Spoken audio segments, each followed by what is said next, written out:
So we're left off in Matthew 24, and Jesus is talking here about his return. And one of the keys that he mentioned in verse 15 was the abomination of desolation. And I just want to touch on that just a little further, is that we can read about that in Daniel chapter 11.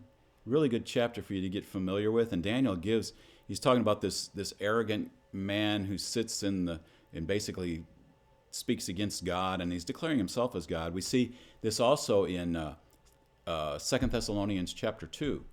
And Paul talks about that same thing, that there'll be a man sitting in the temple of God declaring that he is God. That's what we're talking about. It looks like this common theme that Jesus, Daniel, and Paul all had about the abomination of desolation. This man who basically comes in, and he's one that in the Christian circles over the years we would call the Antichrist. He's called the man of lawlessness, the man of sin. He's called the king of the north. I believe he's called the Assyrian and the chief prince of Meshach and Tubal, depending on different passages. I believe all of those terms throughout the Bible refer to this man who's going to be this abomination of desolation, desecrating the temple. And so Jesus says that's a key. This is the end.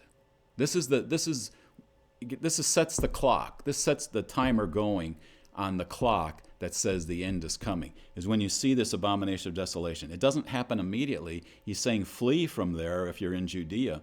And then, anyway, so there's all of that leads up to this. And then we get to verse 29 in chapter 24. It says, but immediately after the tribulation of those days.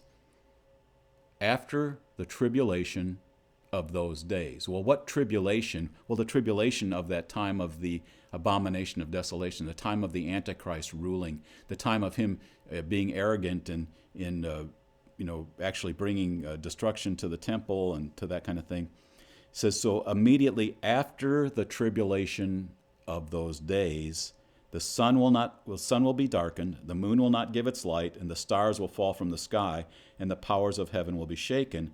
And then the sign of the Son of Man will appear in the sky, and then all the tribes of the earth will mourn, and they will see the Son of Man coming on the clouds of the sky with power and great glory. Once again, he's quoting the Son of Man coming on the clouds of the sky is taken out of Daniel. The sun will be darkened, the moon will not give its light is taken out of Joel. All of these talking about this day of the Lord, this day of both the crowning of the King of the universe and the final day of judgment and destruction upon the evildoers. And it says, so after the tribulation of those days, these things will happen. And it says, and he will send forth his angels with a great trumpet. We see that trumpet spoken of in 1 Thessalonians as we go along. The Lord will return with the trumpet, the shout. We see the trumpet in 1 Corinthians 15. We'll look at that in the future, where it says that the last trump will be changed. This mortal will put on immortality. We see in the book of Revelation, at the seventh trump, the kingdom of this world has become the kingdom of our Lord and of his Christ. He shall reign forever and ever. It says, he will send forth his angels with a great trumpet, and they will gather his elect from the four winds, from one end of the sky to the other.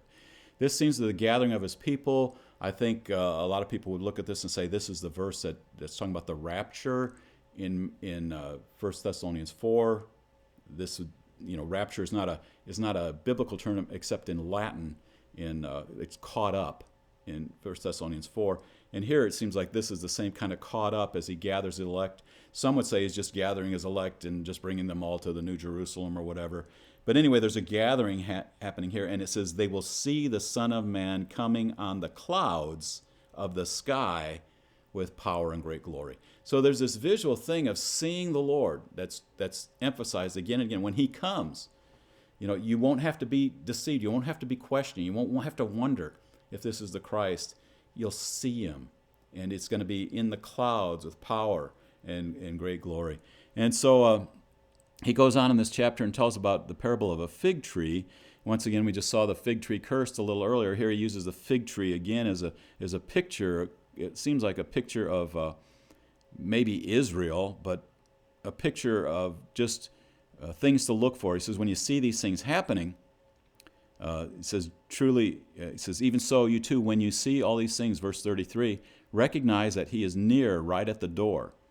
Truly I say to you, this generation will not pass away until all these things take place.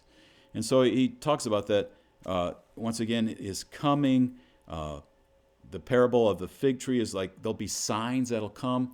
We see in once again, I'm relating a lot of other passages, but 1 Thessalonians 5 says, the believers will not be taken by surprise. It says you'll know the times and the seasons. If you're really a follower of Jesus, you're not going to be taken by surprise in this, which is in contrast to what he says at the end of chapter 24. Because at the end of chapter 24, starting in verse 42, he says, "Therefore be on the alert, for you do not know which day your Lord is coming." Okay, but what's interesting is he looks on here and he says, "For this reason," verse 44, "you be ready, for the Son of Man is coming at an hour that you do not think he will." And then he goes on to say, "Who then is a faithful and sensible slave you put in charge?" He talks about those who do what they've been charged to do. And then he talks about those that don't. The evil slave, verse 48, says in his heart, "My master is not coming for a long time. He shall begin to beat his fellow slaves and eat and drink with drunkards. The master of that slave will come on a day when he does not expect him, and in an hour he does not know." So what he really is emphasizing here, the ones that really do not know the time, that aren't ready, are the ones who aren't following his will. And we see that that's consistent with what we see then in 1 Thessalonians 5, where it says the believers you're not going to be caught. It's not the day of the Lord won't come like a thief in the night to you. And that's what he says there. And basically, if you'll read this in its context, when he's saying, you got to be ready, you don't know when he's coming, he's speaking to the evil slave. And he finishes that, culminates that in 24, the last verse, after it says, you will not know. He says, "And he shall cut him in pieces and assign him a place with the hypocrites. Weeping shall be there and gnashing of teeth." So he's saying, those that aren't ready, that aren't alert, you're not going to know when he's coming. It's going to be a surprise to you. And I don't think it's, the Christians have an idea. One, he said the abomination of desolation. And if you look in Daniel, there's a timeline from when that happens to when the temple gets cleansed, when there's a restoration, when the resurrection comes. There's actually a timeline in the book of Daniel. So we can be much more ready. And in fact, in Daniel, it says those who have insight and understanding will lead many to righteousness. If we'll really understand this, we can be ones that are giving some knowledge and wisdom and understanding of the events of the day right in the middle of the traumatic trials that are taking place worldwide.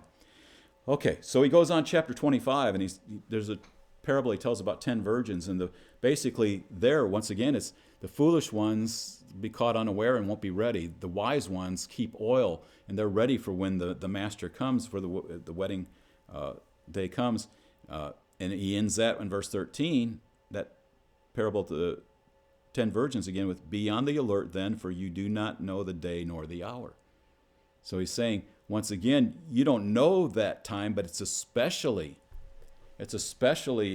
true for those that aren't following him.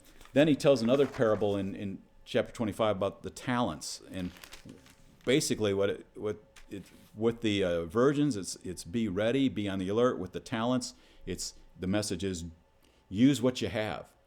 Use what you have while you had it. Be faithful what God's been given to you. If you've been faithful with the little bit he's given to you, he'll give you in abundance. If you've been faithful what he's given to you, he's going to return even more. And so we see be on the alert, be using what you have. And then he sums it all up with verses 31 through 46. And it's talking about the judgment. And it says, "But when the Son of Man comes in his glory and all the angels with him, then he will sit on his glorious throne." Here we see he's taking that throne of David. We see this is a fulfillment of the Zechariah 14 passages, if you want to go back and read that. "And all the nations will be gathered before him, and he will separate them from one another as a shepherd separates the sheep from the goats." So he's separating sheep and goats. The judgment of the nations is coming here. And this is all on the heels of you don't know what time he's coming. You don't know what day he's coming.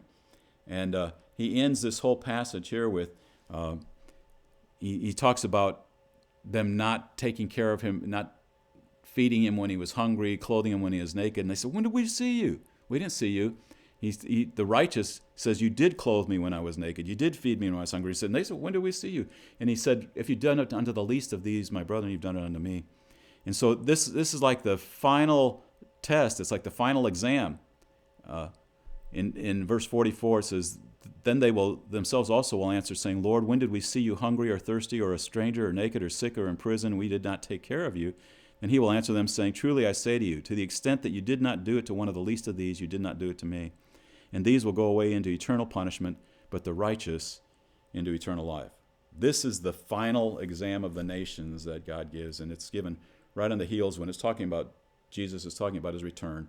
This is his culmination message here about what to do and how to be responsible in those days that we're waiting for him.